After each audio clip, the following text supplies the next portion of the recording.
Once upon a time, many human species coexisted. However, there was one that triumphed and slaughtered the others to extinction: sapiens. What caused sapiens' victory over the physically superior Neanderthals? What about the Denisovans? What of the other multiple human species? A mutagenic series of events occurred, leading to overpowering intelligence. Yet, there's a mysterious and extremely dangerous phenomenon occurring in the modern sapiens' brain. Why must we correct this? We are sapiens. Whose brains are bigger? Ours, currently, today, modern humans, or simple peasant cavemen? Our ancestors, or our brains? Whose were bigger? It must be ours, right? We're the ones who invented the airplanes and the phone and electricity and discovered this and learned about elements and invented the periodic table and built skyscrapers and changed the world. It must be us, right? Our brains have to be a lot bigger than our ancestors. Our brains, 20,000 years ago, have decided to start decreasing in size. You see, 20,000 years ago, we domesticated something. But in fact, it wasn't that we domesticated it domesticated humanity. 20,000 years ago, the agricultural revolution began with the first planting of the wheat plant. Wheat, which all or most grains come from. The wheat plant. Bread, cereals, grains, that's where all of it comes from. It comes from wheat. Around 20,000 years ago, the first one was planted by humanity and farmed. And this began the agricultural revolution, one of the biggest destructive forces to humanity, the biggest scam, the biggest evolutionary trap. We got too smart for our own good. And since that time, since the agricultural revolution, our brains started to get smaller and smaller and smaller. And especially in the recent years, we have seen a plummet in IQ. Why? There are 3 catastrophic reasons, and I'll give you the solution to each of them, that our brains are decreasing in size and that your IQ is plummeting. And the last one is the most important, and it has the best effect. It has 80% of the results. The first one, let's talk about it. Our ancestors had huge bases of information in their brain. They had to have so much going on in their brain so that they could survive in the wilds. They had to know which berries to eat. There was nothing, no internet, bro. Hey Siri, can I eat this fucking berry? None of this. There was none of this bullshit. They had to find out, was this berry edible?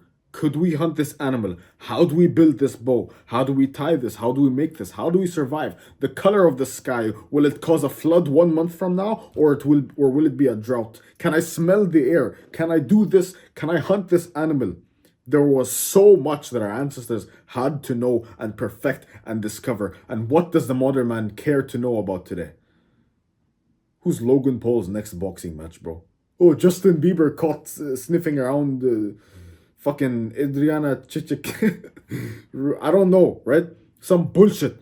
Our brains have required less and less storage ever since the dawn of the internet and in the last few decades. Our brains no longer are storage centers because we just have this phone to look at. We have the internet to, help us out. And that's great. But it gave us the indirect effect of lowering our IQ, because having a higher IQ gives you a higher capacity for memory understanding and information retrieval from your brain. But when this decreases, number one, you can't speak as well, you can't remember shit as well, you make stupid decisions like the ones you've been making for the last 10 years. You know the effects of low IQ, bro. You're just an idiot, basically, right? And so our phones and the internet, not even just our phones, the internet and the capacity or the need to learn less is destroying our IQ. So what do you do then? How do you counteract this? And it is to increase your knowledge base. And how do you increase your knowledge base? By expanding your brain. And how do you do that, my friend? Many ways. And my favorite, reading. Reading books, watching not influential, interesting and intellectual podcasts with good conversations, good people who can have intellectual conversations, right? Podcast, documentaries, learn new things. That is what you must do. You must learn new things. things that you don't already know. Don't go searching about Justin Bieber or the new fucking PS5 game. This isn't new bullshit. You have to find things that expand your way of thinking. Start this, risk this, go speak to this new person, have new experiences. And the best, my favorite way to do this, because you can do it from the comfort of your home and you can do it from the comfort of anywhere. Books are a fucking wonder. Get yourself a Kindle, an Amazon Kindle. Get yourself one of these. You don't even have to do it. Just go buy a book, man. Go buy one random book and start reading it. Start reading it and expand your knowledge base. Reading books, podcasts, intellectual conversations, documentaries, things where you learn interesting things that you don't find anywhere else. You're not gonna find Mr. Beast talking about the agricultural revolution with, what I just taught you, right? You didn't know that. You didn't know that the wheat plant was planted around 20,000 years ago, which caused the dawn of the agricultural revolution, which destroyed the way brains operate and think. You didn't know that our brains are smaller than our ancestors. You did not know this. That's a new, interesting piece of information that you can tell to someone when you're having a conversation. Something refreshing, something new. The second thing that's crashing your IQ is your frame of mind. What you must do is reframe your mind. You know what I just said? I said IQ levels have been dropping and being destroyed significantly, right? What did you think of? You started panicking. You started thinking, oh shit, I better take action. I might be an idiot. You must reframe your mind. Let me give you a few examples. If you're not even hungry, right? But if you think of your favorite food, like you think of a nice, like, lava cake or a nice steak or a nice pizza, whatever it is, it's probably not something that's good for you unless it's steak. Whatever your favorite food is, right? Think of the exact taste, think of the smells, think of it, right? For me, it's a juicy steak, perfectly seasoned, perfectly everything. Or it could be a shawarma. And think of it. Your stomach will start rumbling and you will get hungry and you will literally start salivating. You imagine the smells, you imagine all that of your favorite food, you will start salivating. Your body is responding physically to your frame of mind. I will give you another example. You start thinking of like a sexy thought, right? You with a girl or something, whatever. You in bed with someone. What happens? Your dick starts getting hard. You are responding to your brain. Your body responds to your brain. It's a physical response, even though you don't see the food in front of you. You don't see the woman in front of you. You don't see the bag of tits in front of you, right? You don't see that. What you see is nothing. It's only your brain controlling it. Yet your body responds to it. So what can we learn from this? There's a book called Psycho-Cybernetics, which goes into deep detail about how this whole system works. Do I have that? Yeah, it's right there. Very, very good, right? So how do we use this to our advantage? Reframe your mind and keep telling yourself that your IQ levels are high. Tell yourself, have some confidence. Tell yourself that you're intelligent, you're intellectual, you're able to hold a conversation, you're interesting, you're not boring, you have knowledge, you have new pieces of information that can interest people, and you can have like a good conversation with someone like me, right? Tell yourself these things, reframe your mind into believing you are an intellectual, even if you're a monkey, right? Let's say you have 80 IQ, right? And you keep telling yourself, no, I'm intellectual, I'm intellectual. Obviously, keep doing the things I told you. And it's just this positive feedback loop, right? You're reading, you believe you're an intellectual. It's a positive feedback loop. It might sound silly, but read the book and you'll understand what I'm talking about. You will genuinely, like, it mind boggles me. There are basketballers who sometimes they don't even practice they don't do free throws. They imagine themselves doing free throws and it's like they got the practice. It's a very interesting book. Read it. See that this coincides with the first point. Read books, read something like this. I just taught you something new because I read this book. It's your brain, it's the way it works. It reframes your body and it gives your body physical symptoms. If you think you have high test, if you think you're smart, if you think you're attractive, your body will respond, physically. But I got my test levels checked, 1,223.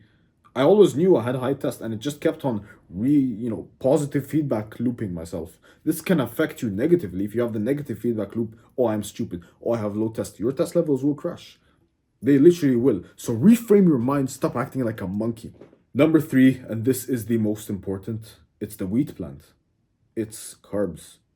This destroyed our brains and causes brain fog, and it makes most people just brain dead. What did they eat? What did they eat, our ancestors? The ones who were hunter gatherers. What did they eat? They hunted for most of their diet, 90% of their diet. And then let's say they found like a tree with some random berry.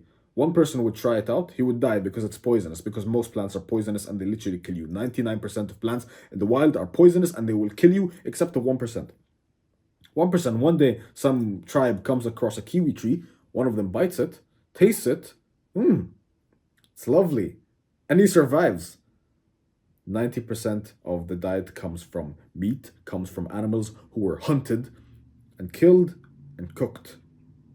The next 10%, some berries, some fruits, some vegetables. That is how we ate. You eat your ice cream and your Cocoa Pops and your white bread and your chocolate milk and your strawberry yogurt and this filth with pectin and sodium benzoate and soybean oil. This is what you eat, and you wonder why your IQ levels are dropping? You wonder why? Our ancestors had the perfect diet: meat, fruits, vegetables. And the closer you are, the closer you get to purely just meat, the better you will feel. I think this purely meat, purely animal products, purely like meat, eggs, things you can find out in the wilds and hunt, I think this is the best, purely the best and the healthiest diet that humanity has ever come across. Why? Because this is what our body adapted to for millions of years. 2 million years ago, Homo habilis or Homo erectus, different species of human, they ate animals. They literally ate animals. They ate meat only. Down the line, we started discovering, berries and these things. And what about the Eskimos? Plants don't grow there. Berries don't grow there. Nothing grows there except penguins, seals, polar bears, animals, some birds. That's what lives there in the Arctic and the Antarctic. That's what lives there. No plants. Yet they survived for thousands of years, millennia, decades, generations. That's how they survived. And they were at peak health. Agriculture fucked us all. It caused the human population to skyrocket from 10 million to 8 billion. That's what the agricultural revolution did. For millions of years, there were only about 2-3 million humans. And then in the last few thousand years, it jumped from a few million humans to a few billion humans. Now, the currency of evolution, evolutionary, our species is doing very well. Our species grew and we have more DNA copies of ourselves. There are more humans, but the standard of living of these humans has significantly decreased because of your diet, because of the other things I mentioned, and because of a whole plethora of things added to our modern lifestyles. But there are steps we can take to reverse the damage and to achieve more fulfilling and better lives, and this is one of them: changing your diet and implementing the things I spoke about in this video. Now, when it comes to the carnivore diet, it might be a little expensive, especially if you're broke, which is why I help you with that. I help you make money. You go to 10K a month in 6 months. Quick plug: 10K isn't that much, but it's a start. If you want to look into that, first link in the description. But pay attention to the things I said, bro. Implement them, and your brain will literally increase its IQ points. Wish not for a lighter load, but for a stronger back.